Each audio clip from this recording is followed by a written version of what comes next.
ಮತದಾರರ ಪಟ್ಟಿ ವಿಶೇಷ ಪರಿಷ್ಕರಣೆ ಕಾರ್ಯಕ್ಕೆ ಸಂಬಂಧಿಸಿದಂತೆ ಶ್ರೀನಿವಾಸಪುರ ಪಟ್ಟಣದ ತಾಲೂಕು ಕಚೇರಿಯಲ್ಲಿ ಜಿಲ್ಲಾ ಪಂಚಾಯತ್ ಉಪ ಕಾರ್ಯದರ್ಶಿ ಟಿಕೆ ರಮೇಶ್ ಸುದ್ದಿಗೋಷ್ಠಿ ನಡೆಸಿ ಮಹತ್ವದ ಮಾಹಿತಿ ನೀಡಿದರು. ಮತದಾರರ ಪಟ್ಟಿ ಪರಿಷ್ಕರಣೆ ಪ್ರಕ್ರಿಯೆಯನ್ನು ಪಾರದರ್ಶಕವಾಗಿ ಹಾಗೂ ನಿಯಮಾನುಸಾರ ನಡೆಸಲು ಎಲ್ಲ ರಾಜಕೀಯ ಪಕ್ಷಗಳು ಮತ್ತು ಸಾರ್ವಜನಿಕರು ಚುನಾವಣಾ ಆಯೋಗದ ಮಾರ್ಗಸೂಚಿಗಳನ್ನು ಕಟ್ಟುನಿಟ್ಟಾಗಿ ಪಾಲಿಸಬೇಕು ಎಂದು ಅವರು ತಿಳಿಸಿದರು. ಕಾಂಗ್ರೆಸ್, ಬಿಜೆಪಿ ಹಾಗೂ ಜೆಡಿಎಸ್ ಸೇರಿದಂತೆ ಪ್ರಮುಖ ರಾಜಕೀಯ ಪಕ್ಷಗಳು ತಮ್ಮ ಬೂತ್ ಮಟ್ಟದ ಏಜೆಂಟ್ಗಳ ಬಿಎಲ್ಎ ಪಟ್ಟಿಯನ್ನು ಈಗಾಗಲೇ ನವೀಕರಿಸಿದ್ದು, ಅವರಿಗೆ ಅಗತ್ಯ ತರಬೇತಿಯನ್ನು ನೀಡಲಾಗಿದೆ ಎಂದು ಹೇಳಿದರು. ಮತದಾರರ ನಮೂನೆಗಳನ್ನು ಕೇವಲ ಅಧಿಕೃತ ಬಿಎಲ್ಒಗಳು ಮಾತ್ರ ಸಂಗ್ರಹಿಸಿ ಸಂಬಂಧಪಟ್ಟ ಬೂತ್ ಮಟ್ಟದ ಅಧಿಕಾರಿ ಬಿಎಲ್ಒ ಅವರಿಗೆ ಸಲ್ಲಿಸಿ ಸ್ವೀಕೃತಿ ಹಾಗೂ ಸಹಿ ಪಡೆಯಬೇಕು. ಅನಧಿಕೃತ ವ್ಯಕ್ತಿಗಳು ಅಥವಾ ಮೂರನೇ ವ್ಯಕ್ತಿಗಳ ಮೂಲಕ ಸಲ್ಲಿಸಲಾದ ಅರ್ಜಿಗಳನ್ನು ಯಾವುದೇ ಕಾರಣಕ್ಕೂ ಪರಿಗಣಿಸಲಾಗುವುದಿಲ್ಲ ಎಂದು ಸ್ಪಷ್ಟಪಡಿಸಿದರು. ಮತದಾರರ ಪಟ್ಟಿಗೆ ಸಂಬಂಧಿಸಿದ ಮಾಹಿತಿ, ದೂರುಗಳು ಅಥವಾ ನೆರವಿಗಾಗಿ ಸಾರ್ವಜನಿಕರು 1950 ಮತದಾರರ ಸಹಾಯವಾಣಿಗೆ ಕರೆ ಮಾಡಿ ಮಾಹಿತಿ ಪಡೆಯಬಹುದು ಎಂದರು. ಅರ್ಜಿಗಳನ್ನು ಸಲ್ಲಿಸಲು ಜುಲೈ 29 ಕೊನೆಯ ದಿನವಾಗಿದ್ದು, ಗಡುವು ಮುಗಿದ ಬಳಿಕ ಯಾವುದೇ ಅರ್ಜಿಗಳನ್ನು ಸ್ವೀಕರಿಸುವುದಿಲ್ಲ ಎಂದು ಅಧಿಕಾರಿಗಳು ತಿಳಿಸಿದರು. ಮತದಾರರ ಪಟ್ಟಿಯಲ್ಲಿ ಯಾವುದೇ ಲೋಪದೋಷಗಳು ಕಂಡುಬಂದಲ್ಲಿ ಅಥವಾ ದೂರುಗಳಿದ್ದಲ್ಲಿ ತಕ್ಷಣವೇ ಚುನಾವಣಾ ನೋಂದಣಿ ಅಧಿಕಾರಿ ಇಆರ್ಒ ಅಥವಾ ಸಹಾಯಕ ಚುನಾವಣಾ ನೋಂದಣಿ ಅಧಿಕಾರಿ ಎಇಆರ್ಒ ಗಮನಕ್ಕೆ ತರಬೇಕು. ನಿಯಮ ಉಲ್ಲಂಘಿಸುವವರ ವಿರುದ್ಧ ನೋಟಿಸ್ ಜಾರಿ ಸೇರಿದಂತೆ ಕಾನೂನು ಕ್ರಮ ಕೈಗೊಳ್ಳಲಾಗುವುದು ಎಂದು ಎಚ್ಚರಿಕೆ ನೀಡಿದರು. ಚುನಾವಣಾ ಆಯೋಗದ ನಿರ್ದೇಶನದಂತೆ ಕರ್ನಾಟಕ ರಾಜ್ಯದಲ್ಲಿ ವಿಶೇಷ ಮತದಾರರ ಪಟ್ಟಿಯ ತೀವ್ರ ಪರಿಷ್ಕರಣೆ SIR 2026 ಕಾರ್ಯಕ್ರಮವನ್ನು ನಾವು ಕೈಗೊಳ್ತಾ ಇದ್ದೀವಿ. ಇದು ಏನಕ್ಕೆ ಅಂದರೆ ಶುದ್ಧ, ನಿಖರ ಹಾಗೂ ಸಮಗ್ರ ಮತದಾರರ ಪಟ್ಟಿಯನ್ನು ಸಿದ್ಧಪಡಿಸುವ ಉದ್ದೇಶದಿಂದ ಈ ಕಾರ್ಯಕ್ರಮವನ್ನು ರಾಜ್ಯಾದ್ಯಂತ ಅನುಷ್ಠಾನಗೊಳ್ತಾ ಇದೆ. ಅದೇ ರೀತಿ ನಮ್ಮ 144 ಶ್ರೀನಿವಾಸಪುರ ವಿಧಾನಸಭಾ ಕ್ಷೇತ್ರದಲ್ಲೂ ಕೂಡ ನಾವು ಅನುಷ್ಠಾನ ಮಾಡ್ತಾ ಇದ್ದೇವೆ. ನಮ್ಮ ಶ್ರೀನಿವಾಸಪುರ ವಿಧಾನಸಭಾ ಕ್ಷೇತ್ರದಲ್ಲಿ ಒಟ್ಟು 2,19,027 ಮತದಾರರಿದ್ದಾರೆ. ಇದನ್ನು ನಾವು ಪರಿಶೀಲನೆ ಮತ್ತು ಮ್ಯಾಪಿಂಗ್ ಅನ್ನು ಯಶಸ್ವಿಯಾಗಿ ಈಗಾಗಲೇ ನಾವು ಮಾಡ್ತಾ ಇದ್ದೀವಿ. ಇದರಲ್ಲಿ ಒಟ್ಟು ಮ್ಯಾಪಿಂಗ್ ಪೂರ್ಣಗೊಂಡ ಮತದಾರರು 2,07,035. ಒಟ್ಟು ಮ್ಯಾಪಿಂಗ್ ಪರ್ಸೆಂಟೇಜ್ ಅಂದರೆ 94.52% ನಾವು ಈಗ ಟೋಟಲ್ ವೋಟರ್ಸ್ ಅಲ್ಲಿ ನಾವು ಮಾಡಿದ್ದೇವೆ. ಇದು ಕೂಡ ನಮ್ಮ ಶ್ರೀನಿವಾಸಪುರ ರಾಜ್ಯದಲ್ಲಿ ಯಶಸ್ವಿಯಾಗಿ ಮ್ಯಾಪಿಂಗ್ ಮಾಡತಕ್ಕಂಥ ಕ್ಷೇತ್ರದಲ್ಲಿ ಏನಿದೆ ರಾಜ್ಯದಲ್ಲಿ, ಅದರಲ್ಲೂ ಕೂಡ ನಮ್ಮದು ಕೂಡ ಒಂದು ಅತ್ಯುತ್ತಮ ಪ್ರಗತಿ ಸಾಧಿಸಿದಂಥ ಒಂದು ತಾಲೂಕಾಗಿದೆ, ಕ್ಷೇತ್ರ ಆಗಿದೆ.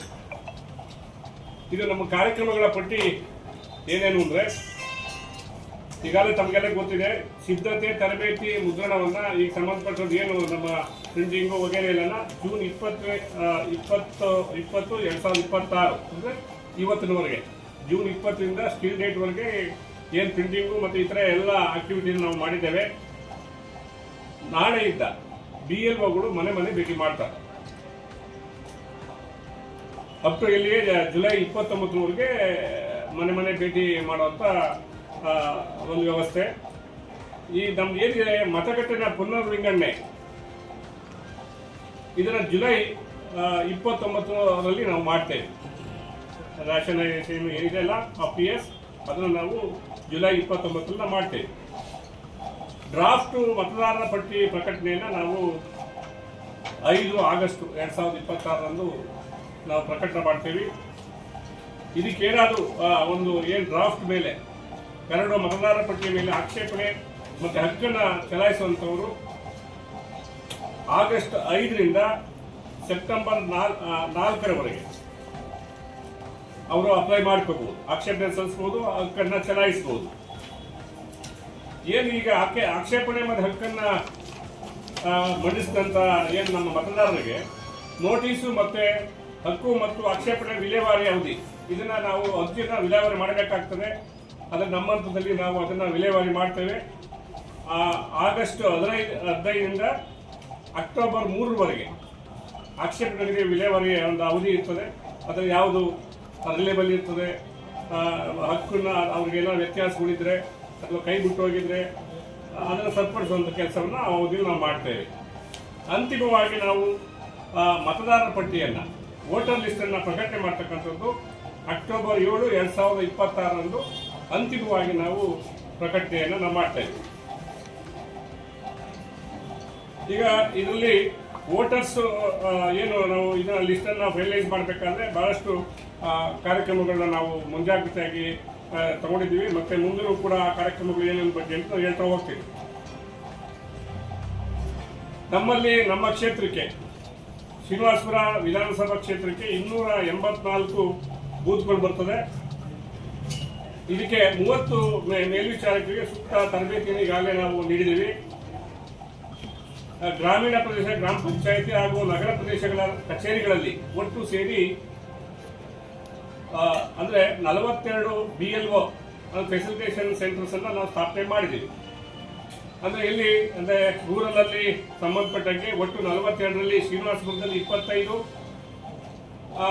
ಕೋಲಾರ ಕಾನ್ಸ್ಟಿಟ್ಯೂನ್ಸಿನಲ್ಲಿ 2, ಓಳೂರು ಮತ್ತೆ ಸುತ್ತೂರು ಬರ್ತದೆ ಅಲ್ಲಿ 9, ಒಟ್ಟು 34 ಆಗ್ತದೆ. ಟೌನ್ ಅಲ್ಲಿ 8. ಈ ರೀತಿ 42 ಫೆಸಿಲಿಟೇಷನ್ ಸೆಂಟರ್ಸ್ ಅನ್ನ ನಾವು ಮಾಡಿದ್ದೇವೆ. ಅಂದ್ರೆ ಏನು ಇದರಲ್ಲಿ ಈ ಸೆಂಟರ್ನಲ್ಲಿ ಏನೇನು ಉಪಯೋಗ ಇರ್ತದೆ ಅಂತಂದ್ರೆ ಅಲ್ಲಿ ಮಾಮೂಲಿ ನಮ್ಮಲ್ಲಿ ಪಂಚಾಯಿತಿ ಮತ್ತೆ ನಗರಸಭೆ ಟೌನ್ ಮುನ್ಸಿಪಲ್ ವ್ಯಾಪ್ತಿಗಳ ಕಚೇರಿಗಳಲ್ಲಿ DEOs ಇರ್ತಾರೆ, ಎಂಟ್ರಿ ಮಾಡ್ತಕ್ಕಂಥವ್ರು. ಅದಕ್ಕೆ ಸಂಬಂಧಪಟ್ಟಾಗ ಏನು ಮೂಲ ಸೌಕರ್ಯ ಏನಿದೆ, ಟೇಬಲ್, ಕುರ್ಚಿ ಮತ್ತೆ ಬರೀಕೆ ಏನ್ ಬೇಕು, ಸಹಾಯ ಮಾಡಬೇಕು, ಎಂಟ್ರಿ ಮಾಡುವಂತದ್ದ ಈ ಒಂದು ಸೆಂಟರ್ಸ್ ಅಲ್ಲಿ ಏನು ಎನ್ಯುಮರೇಷನ್ ಫಾರಂ ಬರ್ತದೆ ಅದನ್ನ ಎಂಟ್ರಿ ಮಾಡ್ತಕ್ಕಂಥದ್ದು ಈ ಒಂದು ಸೆಂಟರ್ಸ್ ಅಲ್ಲಿ ಆಗ್ತದೆ. ಏನು ನಮ್ಮ ಮತಗಟ್ಟೆ ಇದೆ 284, ಇದರೆಲ್ಲರೂ ಕೂಡ ನಾವು VFC ಅಂತ ಹೇಳ್ತೀವಿ, ವೋಟರ್ ಫೆಸಿಲಿಟೇಷನ್ ಸೆಂಟರ್. ಪ್ರತಿ ಬೂತ್ ಅಲ್ಲಿ ನಾವು ವೋಟರ್ ಫೆಸಿಲಿಟೇಷನ್ ಸೆಂಟರ್ ಅನ್ನ ಸ್ಥಾಪನೆ ಮಾಡಿದೀವಿ. ಅದರಲ್ಲಿ ನಮ್ಮ BLO ಇರ್ತಾರೆ, ಅದಕ್ಕೊಬ್ರು ಸಹಾಯಕರು ಇರ್ತಾರೆ. ಅಂದ್ರೆ ಅವರು ಯಾವುದೇ ಒಂದು ಪಾರ್ಟಿ ಪಕ್ಷಕ್ಕೆ ಸೇರಿದಂಥವ್ರು ಅಲ್ಲ, ನ್ಯೂಟ್ರಲ್ ಆಗಿರ್ತಕ್ಕಂಥ ನಾವು ನಮ್ಮ ERO ಮತ್ತೆ AERO ಅವ್ರನ್ನ ನೇಮಕ ಮಾಡಿರ್ತಾರೆ. ಅಂಥವ್ರು ಕೂಡ ನಮ್ಮಲ್ಲಿ ಏನು 284 ಬೂತ್ ಇದೆ ನಮ್ಮ ಕ್ಷೇತ್ರಕ್ಕೆ, ಆ ಎಲ್ಲ ಸೆಂಟರ್ಸ್ ಅಲ್ಲಿ ಅವರು ಸಹಾಯಕರು ಕೆಲಸ ಮಾಡ್ತಾರೆ. ಇವರು ನಮ್ಮ BLOs ಜೊತೆ ಏನು 30ನೇ ತಾರೀಕಿನ ನಾಳೆಯಿಂದಲೇ ನಾವು ಎನ್ಯುಮರೇಷನ್ ಫಾರಂ ಗಣತಿ ನಮೂನೆ ಇದೆಯಲ್ಲ, ಈಗ ಆಲ್ರೆಡಿ ನಮಗೆ ಗಣತಿ ನಮೂನೆಗಳು ಈಗಾಗಲೇ ತಲುಪಿದೆ. ಅದನ್ನು ನಾವು ಯಾರ್ಯಾರಿಗೆ ಅಂತ ಈಗ ಆಲ್ರೆಡಿ BLOಗೆ ತರಬೇತಿ ಕೊಟ್ಟು ಯಾವ ರೀತಿ ಹಂಚಬೇಕು, ಏನು ಮಾಡಬೇಕು ಅನ್ನೋದ್ರ ಬಗ್ಗೆ ಡೀಟೇಲ್ ಅನ್ನು ನಾವು ಈಗಾಗಲೇ ಹೇಳಿದ್ದೀವಿ. ಅದನ್ನು ನಾಳೆಯಿಂದ ಮನೆಗೆ ಅದನ್ನು ಭೇಟಿ ಮಾಡಿ ನಮ್ಮ BLOs ಕೊಡ್ತಾರೆ. ಉದಾಹರಣೆಗೆ ಒಂದು ಊರಿನಲ್ಲಿ ಯಾವ್ದಾದ್ರು ಒಂದು ಊರಿನಲ್ಲಿ ನಾವು ತಗೊಂಡಾಗ ಯಾರ ಮನೆಗೆ ಭೇಟಿ ಮಾಡ್ತಾರೆ ಅವರ ಒಂದು ವಾರ್ಡ್ನಲ್ಲಿ ನಮ್ಮ BLO ಹೋದಾಗ ಅಲ್ಲಿ ಮನೆ ಏನಾರ ಓಪನ್ ಇದ್ದು ಅವ್ರು ಇದ್ರೆ ಅವರಿಗೆ 2 ಫಾರಂ ಅನ್ನ ಕೊಡುವಂತ ಕೆಲಸ ಆಗ್ತದೆ.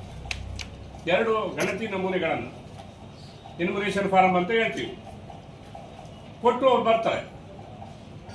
ತದನಂತರ ಇನ್ ಕೇಸ್ ಏನಾದರೂ ಅಲ್ಲಿ ಆ ಒಂದು ವ್ಯಾಪ್ತಿನಲ್ಲಿ, ಆ ಒಂದು ರೋಡ್ನಲ್ಲಿ ಅಥವಾ ವಿಲೇಜ್ನಲ್ಲಿ ಅವರು ಬೀಗ ಹಾಕಿದ್ರೆ ಅಥವಾ ಹೊರಗಡೆ ಹೋಗಿದ್ರೆ ಅದಕ್ಕೆ ನಾವು ಈಗ ಆಲ್ರೆಡಿ ಒಂದು ಸರ್ಕಾರ ಚುನಾವಣಾ ಆಯೋಗ ಒಂದು ಡೈರೆಕ್ಷನ್ ಕೊಟ್ಟಿದೆ. ಯಾವ ಮನೆಗೆ ಜನ ಇರ್ತಾರೆ ಅದಕ್ಕೆ ಗ್ರೀನ್ ಲೇಬಲ್ ಅನ್ನು ಹಚ್ಚುತ್ತೀವಿ ಗೋಡೆ ಮೇಲೆ. ಯಾವ ಮನೆಯಲ್ಲಿ ಲಾಕ್ ಇದೆ ಅದಕ್ಕೆ ನಾವು ರೆಡ್ ಲೇಬಲ್ ಅನ್ನ ನಾವು ಹಚ್ಚುತ್ತೀವಿ. ಆ ರೆಡ್ ಲೇಬಲ್ ಹಚ್ಚಿದ್ರು ಕೂಡ ನಾವು ಒಂದು ಫಾರ್ಮ್ ಅನ್ನ ನಾವು ಅವ್ರ ಮನೆಗೆ ನಾವು ಇಟ್ಟು ಬಂದಿರ್ತೀವಿ. ಅಕಸ್ಮಾತ್ ಹೊರಗಡೆ ಬರ್ಬೋದು ಹೋಗ್ಬೋದು ಅಂತ ಹೇಳಿ ಒಂದು ಫಾರಂ ಅನ್ನ ಅಲ್ಲಿ ಇಟ್ಟು ಬಂದಿರ್ತೀವಿ. ಇರ್ತಕ್ಕಂಥವ್ರಿಗೆ 2 ಫಾರಂ ನಾವು ಈಗಾಗಲೇ ಕೊಟ್ಟು ಬಂದಿರ್ತೀವಿ. ಇದರಲ್ಲಿ ನಮ್ಮ BLO ಹೋಗಿ ಅದರಲ್ಲಿ ಗೊತ್ತಿದೆ 1/1/2025 ಮತದಾರರ ಪಟ್ಟಿ ಅಂತ ನಾವು ಇದನ್ನ ಪರಿಷ್ಕರಣೆ ಮಾಡ್ತಾ ಇದ್ದೀವಿ. ಅದರಲ್ಲಿ ಅವ್ರ ಡೀಟೇಲ್ಸ್ ಅನ್ನ ಹೇಳ್ತಾರೆ. ಯಾರು ನಮ್ಮ BLO ಮತ್ತೆ ಅದಕ್ಕಿಂತ ಅವ್ರ ಜೊತೆ ಇರ್ತಕ್ಕಂಥ ಸಹಾಯಕರು ಡೀಟೇಲ್ಸ್ ಅನ್ನು ಹೇಳ್ತಾರೆ. ಅಕಸ್ಮಾತ್ ಏನಾದ್ರು ಅವ್ರಿಗೆ ಓದಕ್ಕೆ ಬರ್ಲಿಕ್ಕೆ ಬರಲ್ಲ ಅಂತಂದ್ರೆ ಇವರು ನಮ್ಮ ಸಹಾಯಕರು ಇರ್ತಾರಲ್ಲ, BLO ಬರೆಯೋದಿಲ್ಲ, ಅವ್ರ ಸಹಾಯಕರು ಏನು ಮತದಾರ ಹೇಳ್ತಾನೆ ಅದನ್ನ ಡೀಟೇಲ್ ಬರುತ್ತೆ. ನಾವು ತಂದೆ ಹೆಸರು ಅವ್ರ ಡೀಟೇಲ್ಸ್ ಏನು ಫಾರ್ಮೆಟ್ ನಾವು ಏನು ಕೇಳಿದೀವಿ ಅದೆಲ್ಲವನ್ನ ಫಿಲ್ ಮಾಡಿ ಕೊಡ್ತಾರೆ.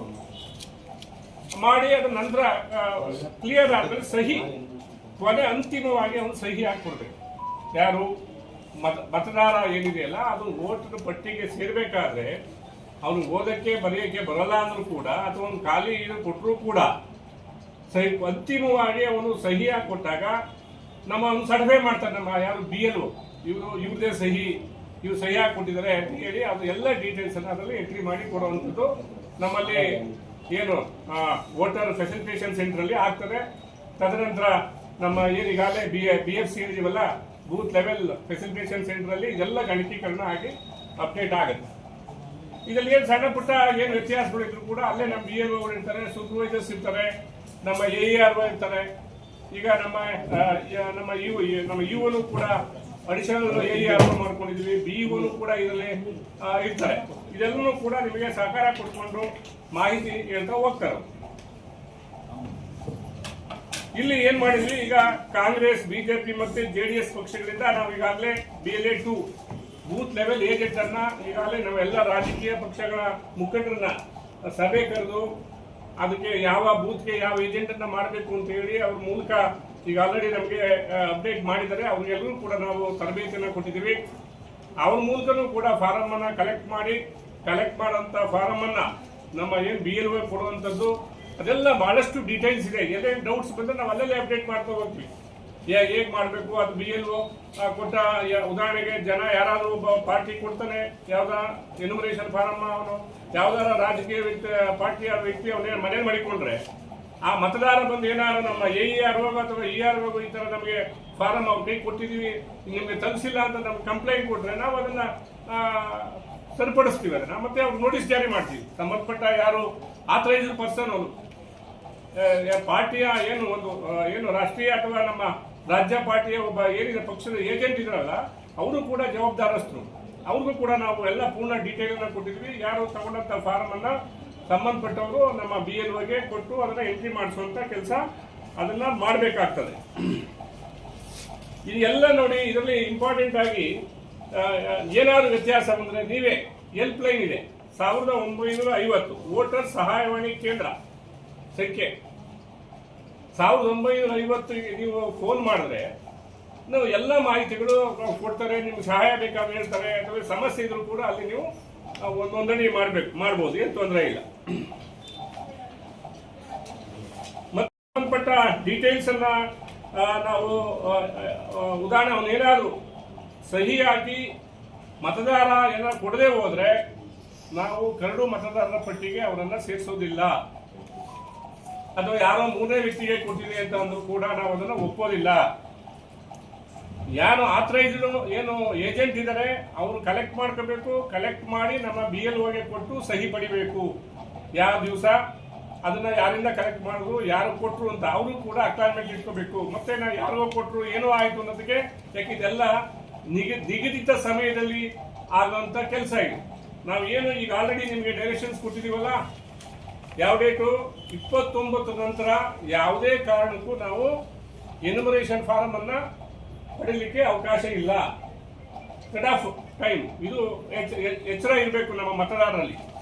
ಇದ್ರ ಬಗ್ಗೆ ನಾವು ಆಲ್ರೆಡಿ ಈಗ ನಮ್ಮ ತಾಲೂಕ್ ಪಂಚಾಯಿತಿಯಿಂದ ನಮ್ಮ ಜಿಲ್ಲಾ ನಮ್ಮ ಮುಖ್ಯ ಕಾರ್ಯನಿರ್ವಾಹಕ ಅಧಿಕಾರಿಗಳ ಮೂಲಕ ಸ್ವೀಪ್ ಕಾರ್ಯಕ್ರಮವನ್ನು ನಾವು ಆಯೋಜಿಸ್ತಾ ಇದ್ದೀವಿ.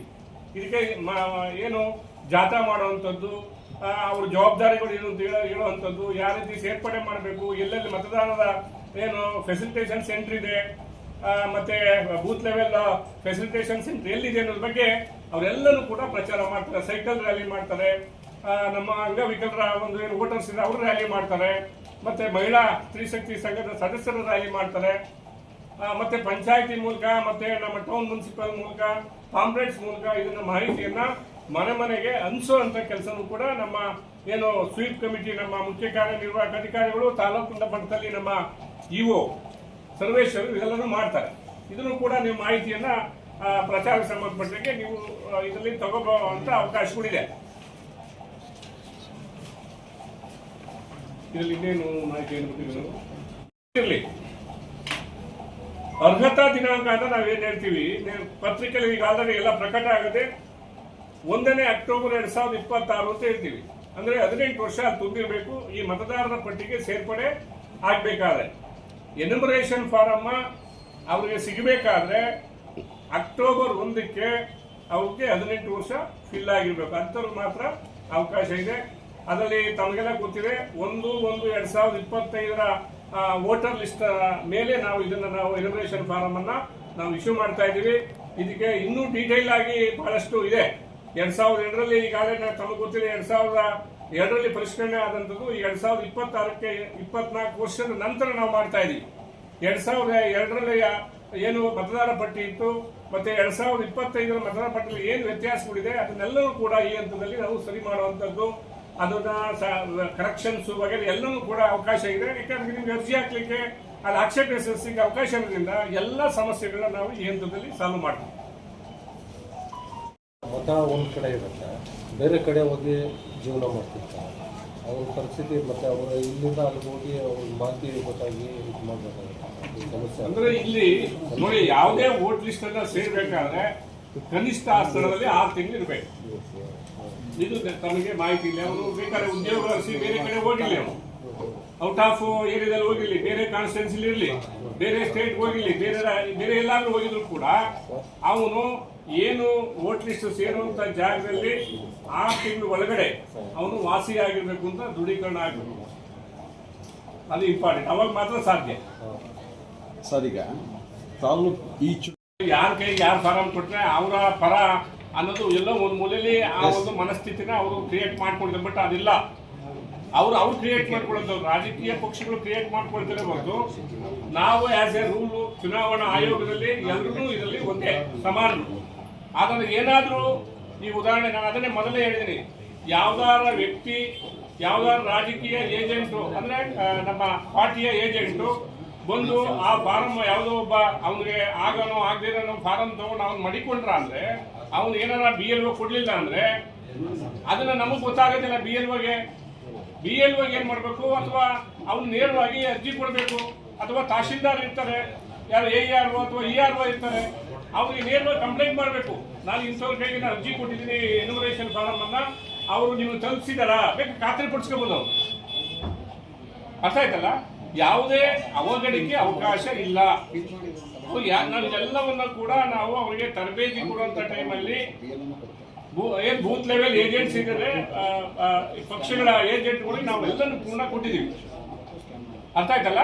ಅದರಿಂದ ಅಲ್ಲಿ ವ್ಯತ್ಯಾಸ ಇಲ್ಲ. ಇನ್ ಕೇಸ್ ಹಂಗೂ ಕೂಡ ಆದ್ರೂ ಅವ್ರಿಗೆ ಆಗ್ಲಿಲ್ಲ ಅಂದ್ರೆ 1950 ಏನಿದೆಯಲ್ಲ ಹೆಲ್ಪ್ ಲೈನ್ ಇದೆಯಲ್ಲ 24/7 ಅದು ಹೆಲ್ಪ್ ಲೈನ್ ಫೋನ್ ಮಾಡಿದ್ರೆ ಅದು ದಾಖಲಾಗ್ತದೆ, ನಮಗ್ ಬರ್ತದೆ, DCN ಬರ್ತದೆ, ನಮಗ್ ಬರ್ತದೆ. ನಾವು ಅದನ್ನ ಅಟೆಂಡ್ ಮಾಡ್ತೀವಿ. ಅದನ್ನ ನಮ್ಮ ಕೆಳಗಡೆ ಇರ್ತಕ್ಕಂಥ ಆಫೀಸರ್ಸ್ ಇರ್ತಾರೆ, ಅವರೆಲ್ಲ ಅಟೆಂಡ್ ಮಾಡ್ತಾರೆ. ಯಾವುದೇ ನಿರ್ಭೀತಿಯಿಂದ ಕೊಡುವಂಥದ್ದು ಇದು. ಯಾವುದೇ ಒತ್ತಡದಲ್ಲಾಗಲಿ ಯಾವುದೇ ಒಂದು ವೈಷಮ್ಯ ಮತ್ತೆ ವ್ಯತ್ಯಾಸಗಳಿಗೆ ಅವಕಾಶ ಇಲ್ಲ ಇಲ್ಲಿ.